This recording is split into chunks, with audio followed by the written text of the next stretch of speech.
Sejam bem-vindos ao Backstage, o programa que entra nos bastidores de growth de empresas incríveis. E hoje eu tenho o prazer de receber aqui o Daniel Rosa, Head de Growth do iFood. Velho, obrigado demais pela sua presença aqui. Valeu, Mineiro. Obrigado. Um prazer rever você aqui. Obrigado pelo convite. Boa. Vamos lá, deixa eu dar um aviso aqui para explicar para o pessoal. Aqui a gente vai gravar ali uns 30, 40 minutinhos. Os 10, 15 primeiros minutos ficam no YouTube e o resto do nosso papo vai para dentro da comunidade do GLA, que inclusive você está lá também com a gente, né? Seguinte, vamos começar a fazer uma pergunta básica, que é o que é growth no iFood, uma vez que o iFood é gigante e aí tem muita coisa, e aí o que é growth, qual pedaço você cuida, porque certamente tem vários pedaços lá, e daqui eu acho que abre espaço para várias outras perguntas. Boa, eu acho que esse é um bom começo, porque como você falou, hoje o iFood tem muita gente olhando para growth, né? Então, growth no iFood hoje, a gente tem uma métrica principal que é volume de pedidos, tá? Então, quantos pedidos o iFood está fazendo no mês? Para levar para esses pedidos, hoje a gente tem duas grandes estruturas. Uma estrutura de B2C, que cuida da parte de usuários, e uma estrutura de B2B, que cuida da parte de restaurantes. Então, são as duas grandes estruturas que eu preciso, né? Então, eu preciso gerar usuários todo mês e crescer essa base, e eu preciso ter a base de restaurantes para poder gerar esses pedidos e crescer essa base de restaurantes também. Então, hoje, growth no iFood é isso. Beleza. E entre B2C e B2B, qual que é o pedaço aí que você cuida hoje? Eu estou dentro da estrutura de B2B, tá? Então a gente está olhando muito para o crescimento da base de restaurantes mesmo. Tá. A gente tem uma meta hoje que é de fato ter restaurantes ativos todo mês com pelo menos um pedido. Tá? Boa. Então hoje dentro da estrutura de B2B a gente olha para aquisição, ativação, retenção e reativação dos restaurantes. Tá? Hoje a minha função específica lá é olhar para retenção e reativação. No passado eu já olhei para o planejamento de growth de toda a base de oferta, de B2B mesmo.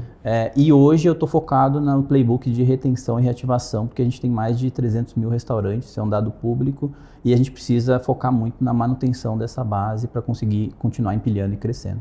Boa.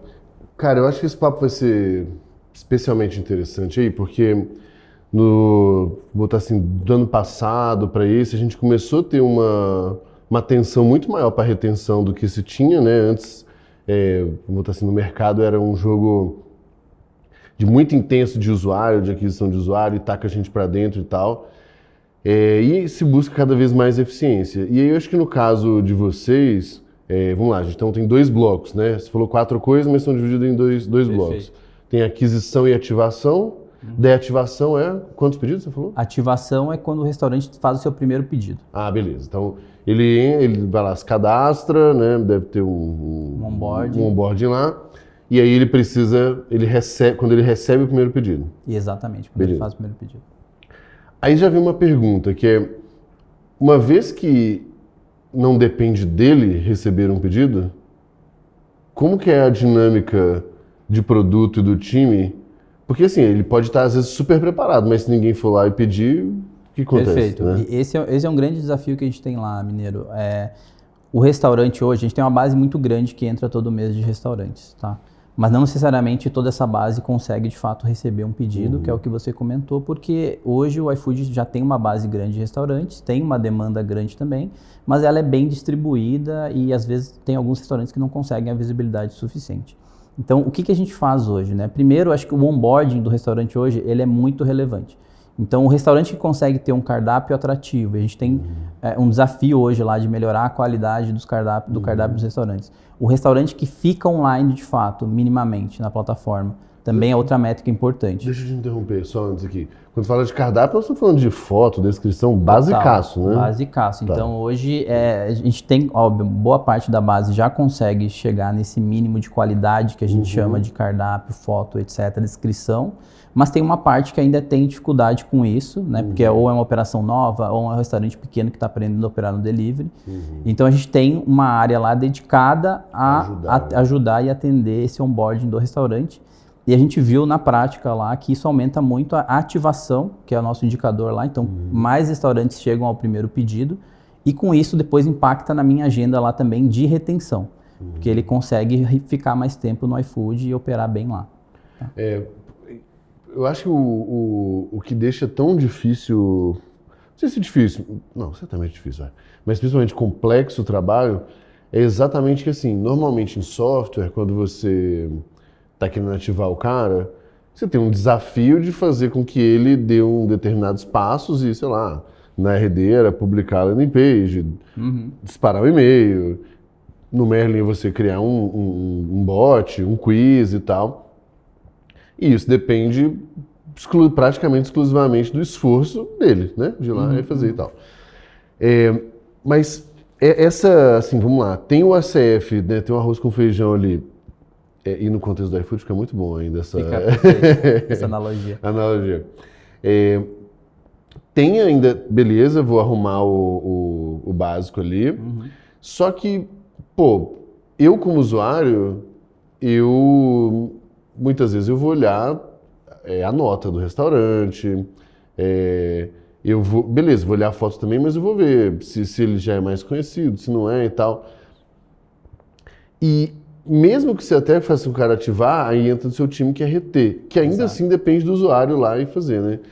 Me parece muito que assim, acho que depois que o restaurante chega num certo ponto, aí você não deve ter que olhar mais para ele, mas esse início parece ser bem ingrato, né? Perfeito. Esse início é o playbook que a gente roda hoje de retenção. E aí eu acho que você foi bem no ponto hoje mais importante para a gente lá. A gente tem 2 playbooks, tá? A gente tem um playbook que a gente chama de retenção mesmo, o nome é retenção. Então, hoje a gente conseguiu entender qual que é o target de pedidos mensal que eu tenho que levar um restaurante para ele reter mais. Então, esse é o principal playbook que eu opero hoje lá. Então, eu sei quantos pedidos eu preciso levar em média um restaurante, e aí tem várias segmentações dentro do playbook, dependendo da geografia, dependendo do tipo de culinária, etc. Mas a gente coloca incentivos, e aí tem diversas formas de incentivo. A gente tem um investimento que a gente faz nos restaurantes, a gente tem CRM, comunicação, que a gente faz para eles, e tem outros tipos de incentivo que a gente opera lá.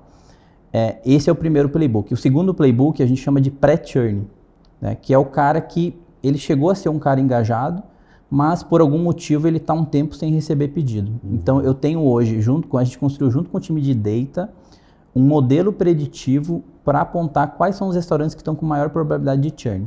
E aí são esses caras que eu priorizo para poder colocar incentivo neles e manter eles na base.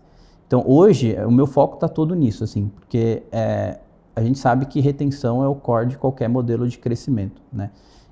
E se a gente não conseguir manter essa base, a gente vem conseguindo com sucesso aí reduzir. A gente olha muito mais para churn lá do que para retenção. É o mindset nosso lá, mas é a mesma coisa. Então a gente tem conseguido mês a mês e aí ano a ano reduzir bastante o churn da nossa base por causa desses playbooks que a gente está operando lá. Boa. Teve uma hora que você estava explicando e eu acabei te interrompendo ali, mas você falou do cara também dele ficar online. Perfeito. O que é isso? Boa, ficar online é o cara de fato ligar a plataforma do iFood e ficar lá no restaurante online para receber pedido, tá? Porque a gente sabe que ainda muitos restaurantes eles operam de uma forma híbrida, né? Então, principalmente agora depois da pandemia, o salão do restaurante voltou a ficar cheio de novo e ele usa o iFood, tem um perfil que usa o iFood ali com um período um pouco menos frequente do que a gente gostaria. Mas esse é um indicador, uma proxy direta, assim. Quanto mais tempo online o cara fica, maior acho que se ele tiver uma boa qualidade de cardápio, maior é a chance dele ter mais pedidos. Como fazer esse cara ficar mais online é um grande desafio nosso. Porque a gente tem uma base gigante que entra, uma base gigante que está lá dentro, mas nem sempre ele atinge o mínimo de tempo online que a gente precisa para poder ou ativar mais ele ou reter mais ele. Então a gente também tem uma agenda bastante ligada com produto e CRM para incentivar esse cara e mostrar os benefícios dele ficar mais online. Boa, mas dentro disso ainda me vem uma outra dúvida, que é, vamos lá, o cara às vezes tá online, fez o arroz com feijão do cardápio, você tem ali uns incentivos, o cupom, sei lá, deve ter coisas assim. Mais ainda, o iFood tem uma dinâmica de listing, né? De você busca e tal. Perfeito. E, cara, você deve ver na prática, o usuário deve ver na prática 0,5%, 1% da quantidade de restaurante disponível para ele ali. Perfeito. E assim como no Google, cara, geralmente a galera não deve sair da primeira página. Decide entre os primeiros ali. Ele pode filtrar se ele quer japonesa, não sei o que e tal, e pronto. Como que produto entra nesse jogo com vocês, seja para sugerir um restaurante, seja para... Sabe, tipo, como que a dinâmica de produto pode ajudar um cara novo a ter um certo destaque ali e ter seu primeiro ou seu enésimo pedido ali para reter? Perfeito. Acho que tem 2 cases legais que a gente pode entrar agora, então, com relação com o produto, assim. O primeiro, toda a relação nossa com o parceiro, ela é baseada no portal do parceiro. Tá. Então, lá ele consegue ter uma vitrine de todos os serviços que ele pode operar no iFood. E lá, por exemplo, ele mesmo pode investir nas alavancas, né? Porque o iFood hoje ele é uma vitrine para o restaurante. Isso. E ele pode investir, por exemplo, em dar taxa grátis. Então, isso tem lá no portal do parceiro dele. Ele pode investir em, por exemplo, dar um voucher, ele mesmo bancando. Ou ele pode investir em outras coisas lá no portal. Produto tem a missão de tornar isso mais acessível para ele e tornar essa jornada com que ele educar o restaurante a usar isso, né? Então, quanto mais restaurantes conseguirem usar isso e entenderem, maior vai ser a visibilidade dele no aplicativo e maior vai ser o volume de pedidos que ele vai trazer. Então, o produto está constantemente evoluindo o nosso portal do parceiro e o engajamento do restaurante nesse portal. Outro case interessante, que é bem relacionado com a minha área lá e que tem interface com várias áreas, comercial, com área de CRM e produto, é o parceiro que está com dificuldade tanto na ativação para conseguir entender como que faz o cardápio, ele tem que estabelecer o raio de entrega dele. Então, a gente... O setup inicial dele. Tem muita gente que tem dificuldade nisso, assim. E produto teve uma ideia junto com o time comercial que faz o atendimento aos restaurantes de colocar um chat onboarding, né? Então é um botão que a gente colocou lá no portal do parceiro, vários parceiros que estão no momento de ativação entrarem em contato. Isso mudou muito a gente fala do rate de ativação, a nossa taxa de ativação mudou muito. Os parceiros que passam por esse chat onboarding, ele consegue aumentar muito essa taxa de ativação. E diminui muito o tempo de ativação dele. Beleza, aí qual que é o nosso desafio? É levar o maior número de parceiros a passar pelo chat onboarding que estão com dificuldade de fazer a ativação.